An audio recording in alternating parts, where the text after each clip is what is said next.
किराणा दुकान आणि शॉपिंग मॉलमधून वाईन विक्रीचा निर्णय महाआघाडी सरकारने घेतला ते मी आज त्याचं आम्ही खुल्या दिलानं स्वागत करतो। सगळ्यांना आश्चर्य वाटलं की एरवी महाआघाडीवरती आम्ही सातत्याने टीका करणारे याचं स्वागत कसं काय करतो आहे। आणि आज मला या गोष्टीचा आनंद आणि अभिमान पण आहे की जो बिल्ला मी लावून या ठिकाणी बसलेलो आहे नेहमीच व्हिडिओ करतो, पण हा विषय आमच्या शेतकऱ्यांसाठी जिव्हाळ्याचा आहे।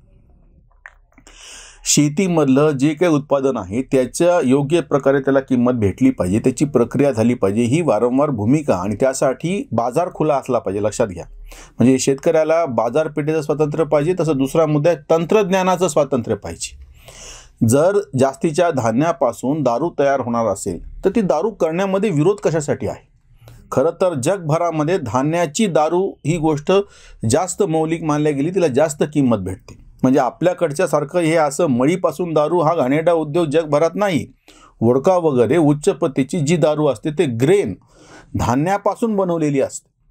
आपल्याकडं आज धान्य जास्तीचं आहे, गहू आणि तांदूळाचं जास्तीचं उत्पादन भारतामध्ये होतं आहे। आणि तसंच हा जो मुद्दा आहे वाईनचा, द्राक्षाचं फार मोठ्या प्रमाणात उत्पादन नाशिकच्या पट्ट्यामध्ये होतं। वाईन यार्ड पण आता त्या ठिकाणी केल्या गेलेलं आहे आणि ह्या जास्तीच्या द्राक्षापासून किंवा वाईनसाठीची वेगळी द्राक्षाची लागवड पण केली जाते। म्हणजे असं नाही की इकडे कोणाचे तरी तोंडचे द्राक्ष काढून घेतलेत आणि त्यासाठी वाईन केलेली आहे। वाईनसाठीचे वेगळे द्राक्ष केले जातात। त्याच्यानंतर ज्वारी आपल्याकडे काळी पडण्याचा विषय होता। या काळ्या पडलेल्या ज्वारीचं काय करायचं आणि त्याला योग्य न्याय सरकार तेव्हा देऊ शकलेलं नव्हतं। वारंवार हा मुद्दा समोर येतो। पाऊस नको त्यावेळी पडल्याच्या नंतर म्हणजे असंख्य शेतीमधल्या असंख्य अडचणी आहेत, त्याला तोंड द्यायला सगळ्यात प्रभावी मार्ग कुठला आहे तर जेव्हा जास्तीचं उत्पादन होतं त्या मालावरती प्रक्रिया झाली पाहिजे।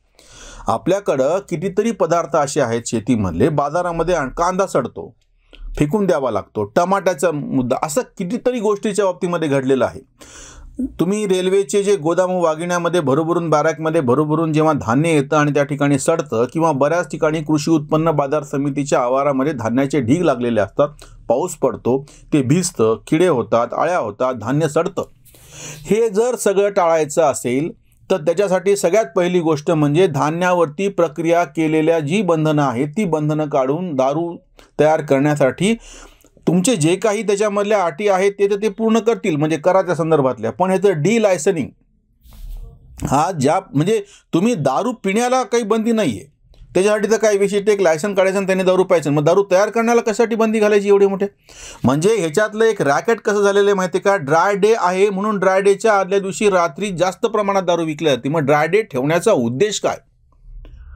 जर तुम्ही इतके सगळे प्रयत्न करून इतके सगळे निर्बंध घालून त्या सगळ्यात मोठं भ्रष्ट असं विभाग कुठला असेल तरी एक दारूच्या त्याच्यातले एक्साईज आणि ते बाकीचे सगळ्याच।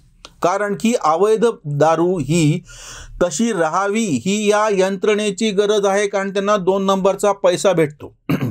एक पत्रकार तरुण मित्र आहे, तो त्या प्रत्यक्ष जे दारू गाळणारी कम्युनिटी आहे ना, कलाल म्हणतात त्यांना, त्याच्यापैकी आहे। त्यांनी मला असं सांगितलं की आमच्या त्याच्यातले नातेवाईक आणि ओळखीचे जे लोक हातभट्ट्या लावतात त्यांना दर 6 महिन्यानंतर पकडून नेणे आणि पकडून नेऊन पुन्हा सोडणे आणि परत त्याला दारूची भट्टीच लावायला भाग पडणे, पोलीस भाग पाडतात, कारण की त्याच्यातून त्यांना हप्ता भेटतो। म्हणजे दाखवताना काय दाखवायचं? दारूच्या भट्ट्या पकडल्या, म्हणजे तिथं तर पोलीस स्टेशनमध्ये चार्ट लावलेले, दर 6 महिन्याच्या नंतर कोणाची ड्युटी लागणार आहे। ठरलेल्या पद्धतीनं काही लोक उचलायचे, तुरुंगात टाकायचे, कारवाई केली असं दाखवायचं, ते वापस समाजामध्ये परत आल्याच्यानंतर त्यांना दारूतला भट्टीच करायला लावायची। म्हणजे दारूची भट्टी चालू ठेवणे ही त्या लोकांची गरज आहे की नाही तो वेगळा मुद्दा, पण ह्या व्यवस्थेची गरज आहे, कारण त्याच्याशिवाय ह्यांचा भ्रष्ट कारभार चालत नाही।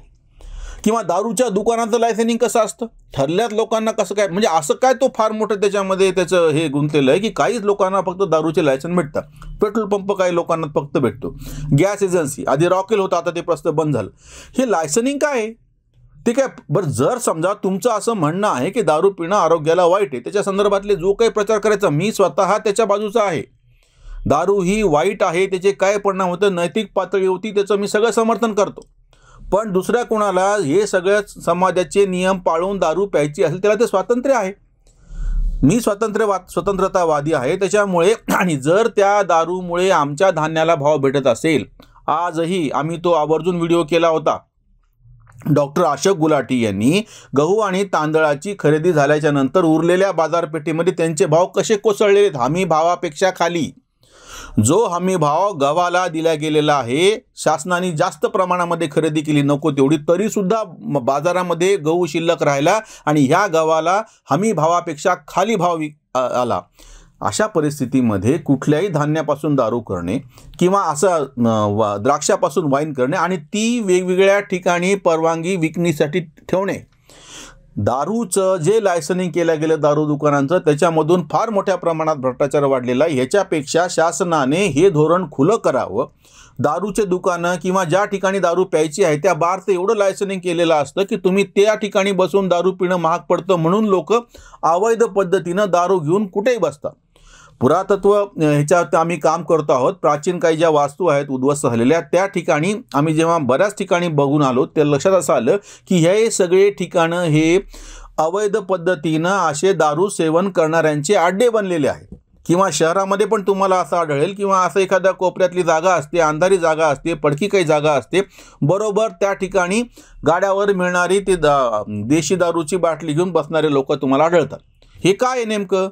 ह्याच्यापेक्षा युरोपमध्ये ज्या पद्धतीने वाईन किंवा कुठले नॉन ब्रँड दारू ज्याला म्हणतो आपण ती विक्रीसाठी खुली परवानगी आहे, आपल्याकडे सुद्धा अशा पद्धतीचा दारूचा जो व्यापार असेल तो दारूचा जो व्यापार असेल त्याचे जे काही नियम असतील, जसं बाकीच्या मालाला तुम्ही नियम करता, बाकीच्या मालावर ज्या पद्धतीने कर आकारणी करता, अशाच पद्धतीने दारूची पूर्ण म्हणजे जी विक्रीची व्यवस्था आहे तशीच ती खुली असली पाहिजे अशा पद्धतीचं. आणि हे जे काही आपल्याकडे ढोंग चालतं ना की एकीकडून म्हणायचं की बाबा म्हणजे दारू काही दिवस बंद ठेवायची, ड्राय डे म्हणून काही दुकानामधून ठेवायची, कुठे प्यावं कुठे नाही, जितके ह्याच्यावर बंधनं घातल्या गेलेल्या आहेत तितका दारूचा 2 नंबरचा धंदा वाढलेला आहे, तितका त्याच्यातून काळा पैसा तयार झालेला आहे.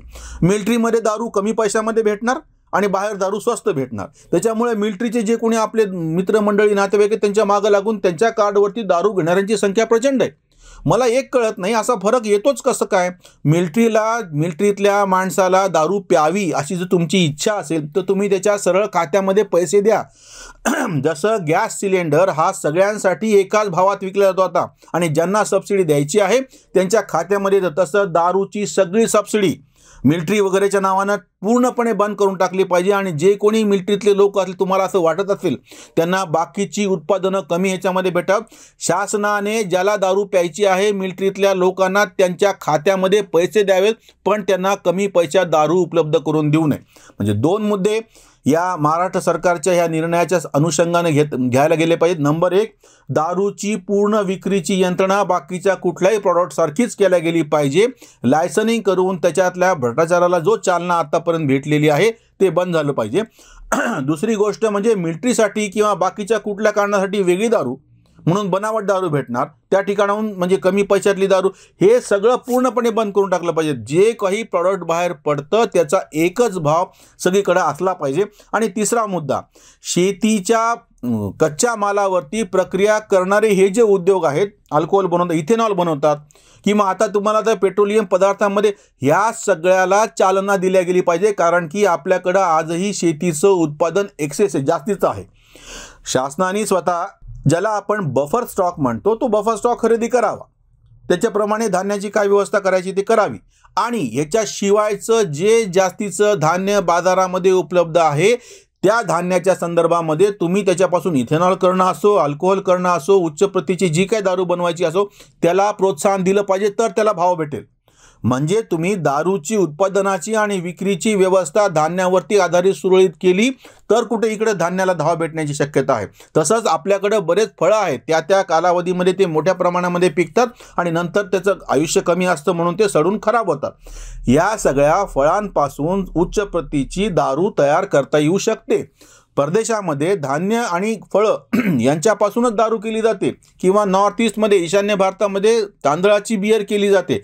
असंख्य गोष्टी आहेत. म्हणजे शेतीमालाच्या कच्च्या ह्याच्यावरती प्रक्रिया करून त्याच्यापासून जर अल्कोहोल असो किंवा इथेनॉल असो असे पदार्थ तयार होणार असतील एक, आणि नंतर त्यांच्या विक्रीची व्यवस्था होणार असेल तर तुम्ही घातलेल्या बंधनामुळे दारू तर लोक प्यायच लागले, ते तर काही बंद झालेलंच नाही आहे, पण काळा बाजार वाढलेला आहे, ही याच्यातली गंभीर गोष्ट आहे. म्हणून हा जो निर्णय आहे की तुम्ही ते वाईन जी उपलब्ध करून देतात, अतिशय स्वागतार्ह असा निर्णय. केवळ हाच नाही, शेतमालावरती, कच्च्या शेतमालावरती प्रक्रिया करून त्याच्यापासून तयार होणारे जे ज्यूस असोत, अर्क असोत, दारू असो, इथेनॉल असो, या सगळ्या गोष्टीला तंत्रज्ञान स्वातंत्र्याच्या ह्याच्याखाली परवानगी दिली गेली पाहिजे. त्याचा फायदा निश्चितच शेतकऱ्याला होईल. महाविकास आघाडी सरकारचं धन्यवाद. इथेच थांबूयात. नमस्कार.